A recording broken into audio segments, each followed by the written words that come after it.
Hey everybody, my name is Marcus, and in this video I'll show a simple way how you can add files in Any.do. So let's start. The first thing you want to do is go right up corner to the lists, and let's just choose a list that I got here, and I get to see exercise 50 push-ups.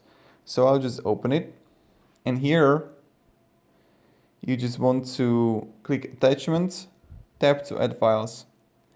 And now you have options to record video, record audio, or add photos. And like this one here,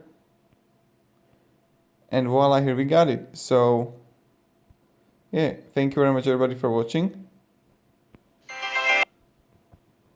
and have a great day and goodbye. See ya.